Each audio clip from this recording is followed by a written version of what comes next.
మాటతో మనం ముందుకు తీసుకొని వెళ్తున్నారు. మీకా గ్రంథము 6వ అధ్యాయము 8వ వచనాన్ని చూసుకుందాం. మనుష్యుడా, ఏది ఉత్తమము అది నీకు తెలియజేయబడి ఉన్నది. న్యాయముగా నడుచుకొనుటయు కనికరమును ప్రేమించుటయు దీన మనస్సు కలిగి నీ దేవుని ఎదుట ప్రవర్తించుటయు ఇంతే కదా. అడుగుచున్నాడు. ఎవరు అడుగుతున్నారండి? ఎవరు అడుగుతున్నారు? గట్టిగా. ఆయన అడిగే మాటకు మన దగ్గర సమాధానం ఉందా? ఉంది అన్నవారు హల్లెలూయా చెప్పండి. గట్టిగా. అర్థమైందా నేను చెప్పిన మాట? మనుష్యుడా, ఏది ఉత్తమమో అది నీకు తెలియజేయబడి ఉన్నది. మనకు ఏది ఉత్తమమో తెలియపరచబడి ఉన్నదంట. అంట అనే మాట కాదు, కానీ ఇది నిజము అన్నది మనకు తెలియపరుస్తున్నాడు. ఇక్కడ గమనిస్తే న్యాయముగా నడుచుకొనుచు కనికరమును ప్రేమించుటయు దీన మనస్సు కలిగి నీ దేవుని ఎదుట ప్రవర్తించుట ఇదే కదా. నేను అడుగుచున్నాను నా కుమారుడా, కుమార్తె. అయితే ఇక్కడ న్యాయము, నడుచుకోవడం, కనికరము, ప్రేమ, దీన మనస్సు, ఇన్ని రకాలు ఉన్నాయి. అయితే ఇవన్నీ రావాలి అంటే మనకేం కావాలి తెలుసా? కనికరము. ఈ దినాంశము ప్రేమైన దేవుని బిడ్డలారా, కనికరము. కనికరము కనికరము లేనిది నీలో న్యాయంగా నడుచుకుంటకు సరిపోదు, ప్రేమ చూపించుటకు సరిపోదు. దీన మనస్సులోనికి, ఆ మనస్సులోనికి వెళ్ళాలి అంటే వెళ్ళలేము. ఆ మనస్సు రాదు. నీ జీవితంలో కనికరము లేకపోతే ఇవన్నీ వస్తాయా? రాదు. అందుకే ఈ దినము కనికరం అనే మాటను మన ముందు పెట్టి ఉన్నారు. మనుష్యుడా, ఏది ఉత్తమమో నీకు తెలియజెప్పుతున్నాను. ఈ దినం, ఈ చివరి మాసం, ఈ చివరి దినాల్లో, ఈ సంవత్సరపు ఆఖరు 24వ సంవత్సరపు ఆఖరు దినాల్లో దేవుడు అడుగుతున్న మాట ఏంటంటే, 11 నెలల 2 వారాలు అయిపోయింది. ఏది ఉత్తమమో నీకు తెలియపరిచాను. మరి నీ జీవితం నుంచి ఒక ఉద్దేశాన్ని ఎదురు చూస్తున్నాను అంటున్నాడు. 11 నెలలు ఛాయిస్ ఇచ్చాడు. ఒక 2 వారాలు పరిగణలో తీసుకున్నాడు. 11 నెలలు వదిలేశాడు. ఒక 2 వారాలు పరిగణలో తీసుకున్నాడు. ఈ డిసెంబర్ 1వ పునరుత్థాన దినం నుంచి 2వ పునరుత్థాన దినం వరకు నిన్ను పరీక్షించాడు. ఈ దినం అడుగుచున్నాడు, నా కుమారుడా, కుమార్తె, ఏది ఉత్తమమో నీకు తెలియపరిచాను. మంచేదో చెడేదో గమనించారా? నాలుకకు టేస్ట్, రుచి, అబ్బా అసలు రుచి లేదండి, అబ్బా ఉప్పు ఎక్కువైంది అంటే, ఈ నాలుకకు నాలుక మీద పెట్టగానే ఎక్కడ నరాల్లోనికి, మరి ఆయన నీ నరాల్లో ఆయన శక్తిని, ఆత్మను ఉజ్జీవింపజేశాడే. అటువంటి నీవు తెలుసుకోవాల్సిన విషయము, నీ జీవితంలో ఉత్తమం ఏంటో తెలుసుకున్నావా అని అడుగుతున్నారు. ఇంకా కొద్ది రోజులైతే నూతన సంవత్సరం వస్తూనే ఉన్నాయి, పోతూనే ఉన్నాయి, కానీ ఉత్తమం ఏంటో నీకు తెలియట్లేదు.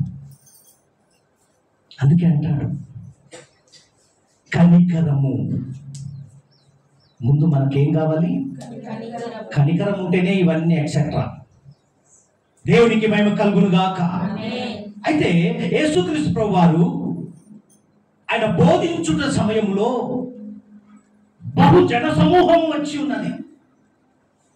3 దినాలు 4 దినాలు వరుసగా చెప్పుకుంటూ వెళుతుంటే కదలలేని పరిస్థితిలో కూర్చొని వింటూ ఉన్నారు. మమేకమైపోయారు. ఒక ఎగ్జాంపుల్ చెప్తాను.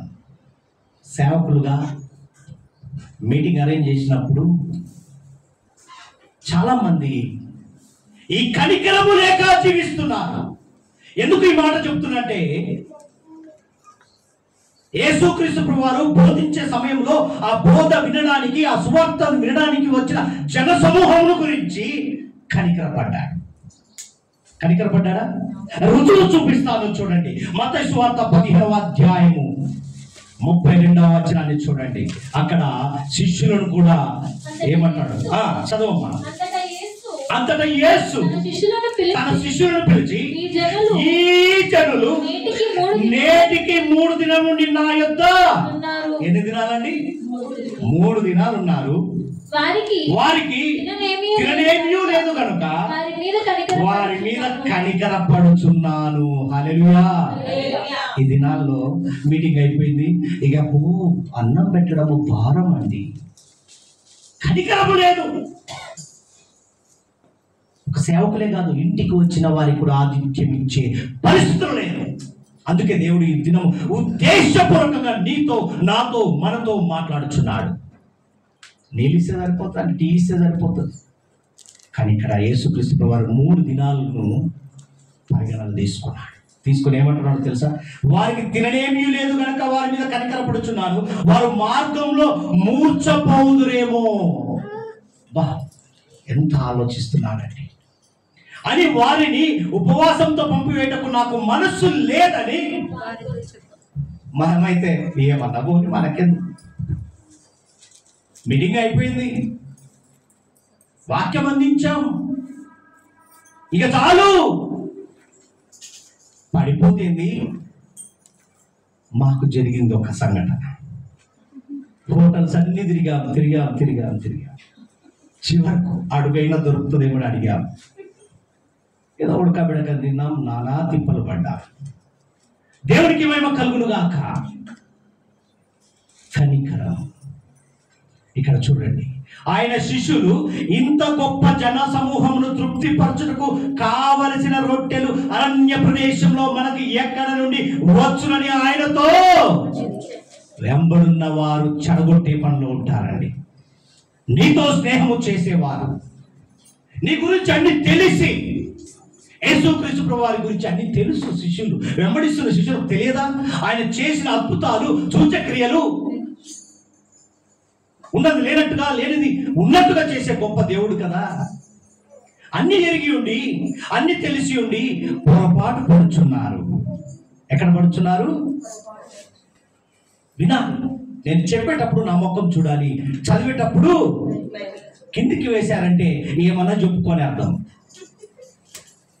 బాగా గమనించండి. మీరు మా వైపు చూస్తే మాకు చెప్పాలని ఉత్తేజం కలుగుతుంది ఏ సేవకునికైనా. అదే మనం కిందికి వేసామంటే వాడు నిన్ను కింది చూపులోనికి తీసుకుని వెళ్తున్నాడని అర్థం. దేవునికి మహిమ కలుగునుగాక. బాగా గమనించండి ప్రియమైన దేవుని సంగమా. ఈ దినము చూడండి, యేసుక్రీస్తు ప్రభువారు ఎవరి గురించి ఆలోచిస్తున్నాడు? ఆయన సువార్త వినే వారి గురించి. వారు ఆత్మీయ ఆహారము భుజించారు, శారీరక ఆహారం వారికి అవసరం. అయితే శిష్యులు ఇంతమందికి ఏడ తెచ్చి పెట్టాలి? నువ్వు భలే చెప్తావయ్యా, నీకెందుకు వాడు కూర్చొని అన్ని చెప్తావు. నన్ను అన్నవారు ఉన్నారా? హల్లెలూయా. దేవునికి మహిమ కలుగునుగాక. ఇక్కడ ఉన్న సేవకులు కూడా అనుభవం అంటే సేవకురాలందరూ మంచోళ్ళే. దేవునికి మహిమ కలుగునుగాక. చూడండి, యేసు మీ యొద్ద ఎన్ని రొట్టెలు ఉన్నామని వారిని అడుగగా వారు 7 రొట్టెలను, కొన్ని చిన్న చిన్న చేపలు. అది కూడా చూడండి ఎంత చక్కగా చెప్తుంది.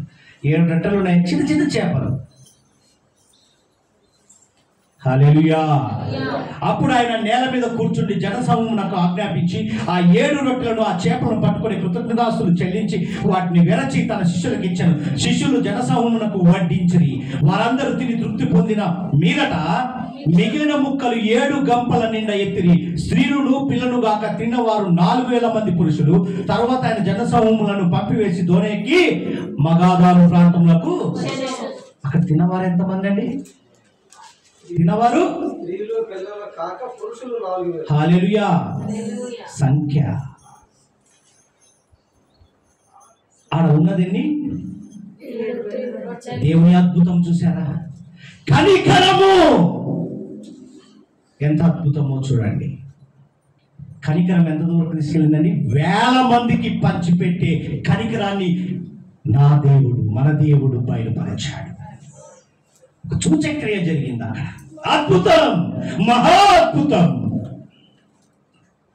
ఈ దినం గమనించావా ప్రియ సహోదరి సహోదరుడా? నీ జీవితంలో కూడా అటువంటి కనికరం ఉన్నట్లయితే అనేకులను ఆయన వైపు నడిపిస్తావు. నీ ఇంటికి కాదు, ఆయన సన్నిధానానికి. ఆయన సన్నిధి ఎక్కడ ఉందండి? ఎక్కడ ఉంది ఆయన సన్నిధి? మన హృదయంలో. ఇది మంచిగుంటేనే అందరూ నీతో బాగుంటారు, అందరూ నీ దగ్గరికి వస్తారు. ఇది బాగలేదనుకో, ఇది అంటే ఏంటి? నాలుక. అదే జాగ్రత్త సుమ. అందుకే ఇక్కడ ఏం జరిగిందండి? కనికరం ఎవరి మీద చూపించాడు? ఆకలి కొన్న వారిపై. ఈ దినము ఆకలి కొన్న వారిపై కనికరము చూపించి నీవు ముందుకు వెళుదువు గాక. అంటే ఆకలి అంటే కడుపు నింపడం కాదు, కడుపు నింపాలి. కానీ దేవునికి దూరంగా ఉండి, దేవుని వాక్కు, దేవుని మాటలకు దూరంగా ఉన్న వారిని నడిపించి వారి కడుపు నింపుదువుగాక. ఆకలి కొన్న వారిపై కనికరం చూపించాడు. రెండవది చూద్దాం. మత్తయి సువార్త 14వ అధ్యాయం 14వ వచనాన్ని ఒకసారి గమనించాడు. ఆయన వచ్చి ఆ గొప్ప సమూహమును చూసి వారి మీద కనికరపడి వారిలో రోగులైన వారిని, ఇంతమందిలో రోగులైన వారిని గుర్తించాడు. అపవాది చేత ఇబ్బంది పడుతూ వారి చేతిలో నలిగిపోతున్న వారిని గమనించాడు. సూటు బూటు తల బల అనుకుంటూ కూర్చున్న వారిని చూశాడా? ముందున్న వారిని చూశాడా? వెనకున్న వారిని చూశాడా? మధ్యలో నలిగిపోతున్న వారిని మాత్రమే చూశాడు. జాగ్రత్త. ఈ దినము నీ దీన స్థితిని కనిపెట్టగలిగిన గొప్ప దేవుడు, నీ స్థితిని కనిపెట్టగలిగిన గొప్ప దేవుడు. నీ హంగు ఆర్భాటాన్ని చూడడు దేవుడు. నీ అంతరంగంలో ఉన్న వేదనను కనిపెడతాడు. రెండవది ఏం చేశాడండి? ఎవరి మీద చూపించాడు? రోగంతో ఉన్న వారిపై కనికరాన్ని చూపించాడు. ఆ విధంగా నీవు కూడా ఆయన చూపించిన కనికరము చూపించి నడుచుకుందువు గాక. దేవునికి మేము కలుగును గాక. మూడవది చూద్దాం. లూకా సువార్త 7వ అధ్యాయం 13వ వచనాన్ని చూడాలి. దేవుడు చేసే అద్భుతాలను చూద్దాం. ప్రభు ఆమెను చూసి ఆమెను కనికరపడి హల్లెలూయా ఏడవద్దని ఆమెతో చెప్పి దగ్గరకు వచ్చి పానెను ముట్టగా మోయుచున్న వారు నిలిచిరి. హల్లెలూయా. ఎవరు? ఆయన నాయిని అను ఒక ఊరికి వెళ్ళుచుండగా ఆయన శిష్యులు బహుజన సమూహమును ఆయనతో కూడా వెళ్ళుచుండిరి.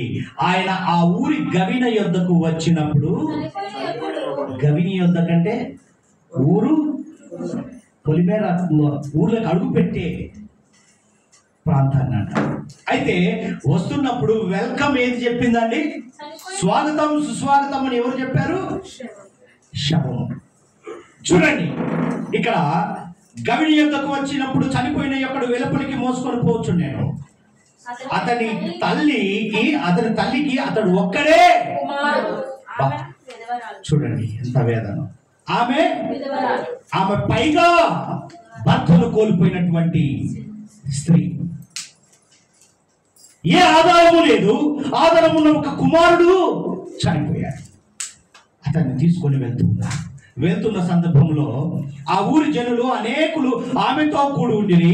ప్రభు ఆమెను చూచి, హల్లెలూయా, ఈ దినము ఎవరి మీద ఆయన చూపు ఉండును గమనించండి. నా మీద అనుకుంటున్నావా? ప్రతి ఒక్కరి మీద ఆయన చూపు నిలిచి ఉండును గాక. చూసి ఏం చేశాడండి? కనికరపడ్డాడు. ఆ కనికరం మనం పొందుకుందుము గాక. దుఃఖములో ఉన్న ఆమెను చూశాడు, కనికరపడ్డాడు. కనికరపడి అమ్మా చూడండి, కనికరపడ్డము ఒక లేదు, ఏడవద్దు అని చెప్పాడు. అదేంటండి, చనిపోయిన కుమారుని తీసుకొని పోతే ఏడవద్దని చెప్తావు? దగ్గరకు వచ్చి పాడెను ముట్టగా మోయుచున్నవారు నిలిచిరి. ఆయన చిన్నవాడా లెమ్మని ఒక బిగ్గరగా ఒక వాక్కు రిలీజ్ చేశాడు, మాట సెలవిచ్చాడు. స్వార్థం పలికిన శవానికి ఏం చేశాడు? వాక్కు రిలీజ్ చేశాడు. నీతో చెప్పుచున్నాననగా ఆ చనిపోయిన వాడు లేచి కూర్చుండి, అదేంటండి నిర్జీవమైనటువంటి, ఇక అయిపోయింది, ఇక భూస్థాపనే అనుకున్న వ్యక్తి వాక్కు వినడం అంటే మూయబడినటువంటి, చెప్పాలి, ఆ బంధకములో చిక్కుకున్నటువంటి అల్లాడిపోచున్న నాచులో, ఆ బంధకాల్లో ఉన్నటువంటి నిన్ను కూడా స్వరము వినగలిగితేనే నీవు విడుదలవుతావు. స్వరం వింటేనే కదా, వినబడితేనే కదా. అంటే వినే చెవు నీకు ఉండాలి, ఆయన స్వరము వినే సత్తా నీలో ఉండాలి. అప్పుడేమైందో తెలుసా? పాడెను, ఏం చేశాడండి? పల్లకిని చేశాడు నా దేవుడు. పాడెను ఏం చేశాడండి?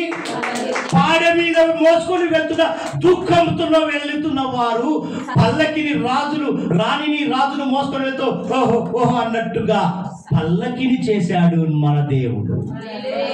కనికరం. ఏ విధమైన కనికరం అండి? పాడెను పల్లకిని చేసే కనికరం. ఆ కుటుంబంలో సంతోషాన్ని ఉంచాడు. ఆమె ఎంతో దుఃఖంతో వేదనతో ఉన్న ఆమెను కనికరపడి ఏడవద్దని చెప్పి దగ్గరకు వచ్చి ఓదార్చి మళ్ళా కుమారుని ఇస్తే ఎంత సంతోషం అండి, ఎంత సంతోషం. అలాంటి కనికరము మనం పొందుకుందుముగాక. మన జీవితాల్లో కూడా పల్లకిలాగా ఉండునుగాక. మనల్ని కూడా మోసుకొని వెళ్ళుదురుగాక. అనగా ఎక్కడికి? ఆయన సన్నిధానానికి. దేవునికి మహిమ కలుగునుగాక. ఇక్కడ బిడ్డను కోల్పోయిన తల్లి మీద కనికరం చూపించాడు. ఈ దినము ఆయన ఎంతగా బాధపడుతున్నాడో తెలుసా? తన బిడ్డలను కోల్పోతున్నానే, నశించిపోతున్న ఆత్మను వెతికి రక్షించే పనిలో ఉంటూ ఉన్నాడు. ఆ బాధ్యత నీకు నాకు మనకు అప్పచెప్పాడు. మనం ఏం చేయాలి? పాడే కదా పోనీలే అన్నట్టుగా ఉండకుండా పల్లకిని తయారు చేసే విధంగా నిలబడుదుము గాక. దేవునికి మహిమ కలుగును గాక. ఒక వ్యక్తి ఉన్నాడండి, కనికరమును పొందుకున్నటువంటి, కనికరము గల, దేవుని దృష్టిలో కనికరము గలవాడనే సాక్ష్యము వచ్చిన వ్యక్తి యోబు గారు. యాకోబు గారు రాస్తారు చక్కని మాట. యాకోబు పత్రికలో చూడండి, యాకోబు రాస్తాడు ఎంత చక్కగా. యాకోబు రాస్తున్న మాట చూడండి, 5వ అధ్యాయము 11వ వచనంలో రాయబడిన మాట చూడండి. అక్కడ ఎంత చక్కగా అంటాడు, సహించిన వారిని ధన్యులు అనుకొనుచున్నాము కదా. మీరు బాగా గమనించండి, మీరు యోబు యొక్క సహనమును గూర్చి. ఎందుకు? యోబు అన్నీ కోల్పోయాడు, చివరకు భార్య, అన్ని మనకు తెలుసు. చదువుతూనే ఉన్నాం, వింటూనే ఉన్నాం. ఇక్కడ ఏమంటున్నాడు? ఆయన ఎంతో జాలియు కనికరము గలవాడని మీరు తెలుసుకొని ఉన్నారు. యోబు లాంటి కనికరము, జాలి మన జీవితాల్లో నిలిచి ఉండును గాక. అలాంటి కనికరము. అందుకే అంటాడు కదా మత్తయి సువార్త 5వ అధ్యాయం 7వ వచనంలో, కనికరము గలవారు వారు కనికరము దేవుని ద్వారా పొందుతారు. కనికరము గలవారు ధన్యులు. ఈ దినము కనికరము, యేసయ్య చూపించిన కనికరము, అలాంటి కనికరము నన్ను పోలి నడుచుకోమంటున్నానంటే, ఆయన పోలి నడుచుకోవాలంటే ఆయన కనికరము నీ జీవితంలో నిలిచి ఉండును గాక. అందుకే మీకా ప్రవక్త గారు రాస్తున్న మాట ఏంటంటే, మనుషుడా ఏది ఉత్తమమో నీకు తెలియబడి ఉన్నది, న్యాయంగా నడుచుకుంటున్నావు, కానీ కనికరం అనే మాట గుర్తు చేసుకుని ఆయన కనికరం ఉన్నప్పుడే ప్రేమను చూపిస్తావు, దయను చూపిస్తావు, జాలిని చూపిస్తావు, దీన మనసులోనికి వెళ్తావు.